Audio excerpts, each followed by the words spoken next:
not every Rolex is a flex right now. Some are tanking faster than crypto in a bear market. And if you're about to drop 5 figures thinking, it's a Rolex, it'll hold, pause that checkout. In this video, I'm going to be breaking down 7 models that you should absolutely skip in 2025, at least for now. Collectors are pulling out, 80s are pushing them. And yes, some of these used to be hot. Don't get caught holding the bag. Let's get into it. Starting with number 1, the Explorer 2. At 42 millimeters, this polar dial bruiser was once the insider's GMT flex. Now, it's just sitting in stock. The once elusive Explorer 2 is now readily available around retail, with pre-owned pricing from $9,500 to $14,200. That is a massive shift from its scarcity-driven premiums of 2021-22, where even waitlists had waitlists. You still get plenty of hardware, oyster steel construction, a fixed 24-hour bezel, and the caliber 3285 GMT movement with 70-hour power reserve. It wears large with purpose, but not bulk, and it pairs better with utility wear or casual fits than suits. Yet, that distinct orange 24-hour hand and full white dial aren't enough to keep the market excited. Collectors now treat this like a commodity piece. Good for wearing, but not for flipping. If you're after upside, this one's on pause. Momentum has stalled, and it's unlikely to bounce back soon without a design refresh or discontinuation surprise. Cool watch, bad timing. Wait it out. Number 2, the Rolex Submariner. This vintage legend isn't aging like wine right now, more like milk in the heat. The 5512 is one of the most historically respected Submariners, debuting in the late 1950s and running for over 2 decades. Unlike its sibling, the 5513, this one is COSC certified, which earns it the extra superlative chronometer officially certified text on the dial. That tiny detail is what collectors obsess over, but in the current market, it's not doing much to save its price. The 40mm stainless steel case, black aluminum bezel, and domed acrylic crystal scream peak vintage tool watch aesthetics. Inside, movements vary between calibers 1530, 1560, and 1570, depending on the year. But, mechanical charm aside, recent performance isn't promising. The reference 5512 dropped over 20% in Q2, with even solid condition pieces sitting longer on listings. Prices now span anywhere from $17,500 to $250,000, but very few are touching the upper end unless they've got rare dials or flawless provenance. For most buyers, it's an emotionally driven play that's getting outpaced by more liquid modern models. Unless you're chasing a specific dial variant, this reference is a hold, not a buy. Let the dip play out, it's not done correcting yet. Number 3, the GMT Master 2 Root Beer. Two-tone gold isn't having its moment in 2025, and this reference proves it. The mix of Ever-Rose gold and oyster steel gives it flash, but not the kind that the current market is rewarding. The brown and black ceramic bezel with copper tones was once hyped as a sleeper grail, but secondary pricing has slipped under $17,700, below retail, that's $18,150, and continues to stagnate. The glossy black dial with Ever-Rose markers pairs well with fall palettes and tailored tones, but the overall vibe reads niche, not timeless. The oyster bracelet wears solid, but collectors are favoring full steel or full gold GMTs, leaving this Rolser model in a very weird resale limbo. Powered by the 3285 caliber, the tech holds up. A 70-hour power reserve, a second time zone, and rock-solid accuracy. But specs alone don't drive value anymore. Unless you're obsessed with the colorway or you're styling a very specific wardrobe, it's better to wait. Pricing is soft, and the demand isn't matching up to the two-tone supply. This piece looks rich, but it trades light. And until the market repositions itself, it's more style risk than asset win. Number 4, the Rolex Daytona. This was the king of stainless steel chronographs. Black ceramic bezel, razor-sharp dial, and a wait list longer than a luxury car lease. But the once unshakable pricing has started to blink. After riding all-time highs, 2025 saw a 5 to 6% correction, bringing the Daytona's resale into the 24 to 28K range, a noticeable dip from its 30K ceiling just a year ago. The caliber 4131 automatic movement, slick oyster case, and iconic racing lineage still give it solid staying power, but that momentum has cooled. Collectors are hesitating, and flippers are pulling back.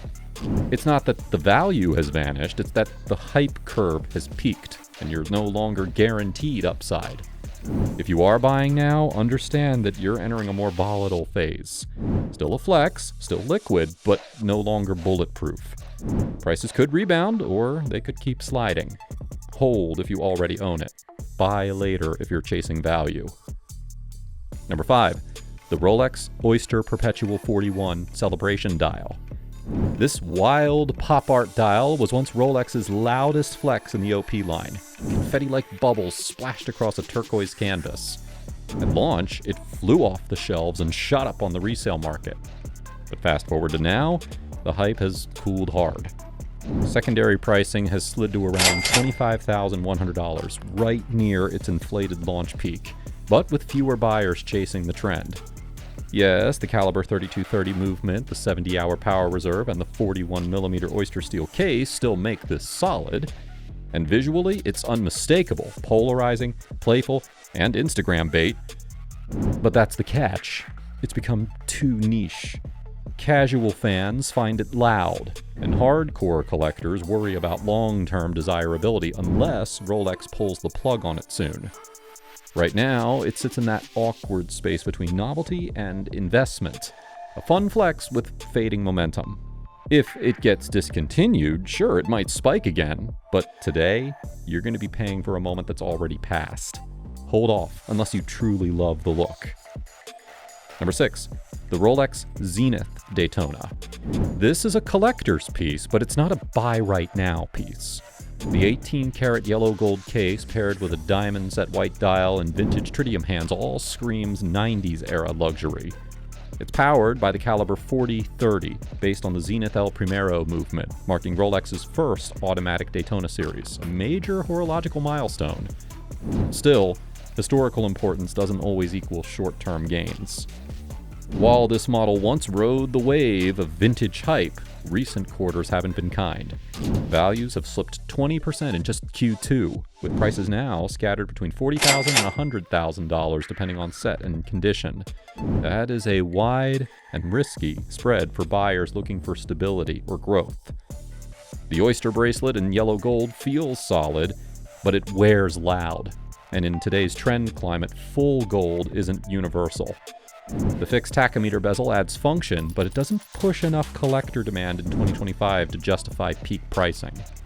If you're buying purely for the vintage story, it's got roots.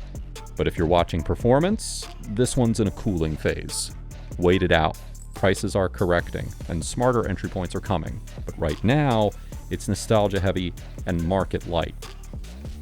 And finally, number 7, the Rolex Day Date. Once the king of contemporary flex watches, this 40mm Everose Gold Day Date with olive green dial is now playing defense in the resale market.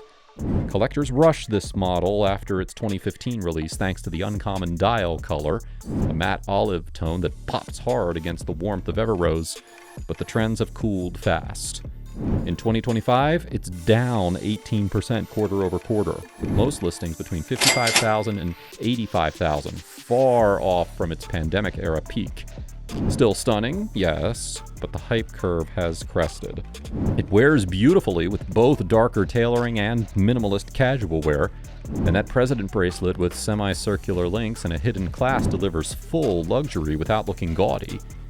Yet, despite the presence of the caliber 3255 and its 70-hour power reserve, this reference is now outperformed by funkier OPs and newer day-date drops.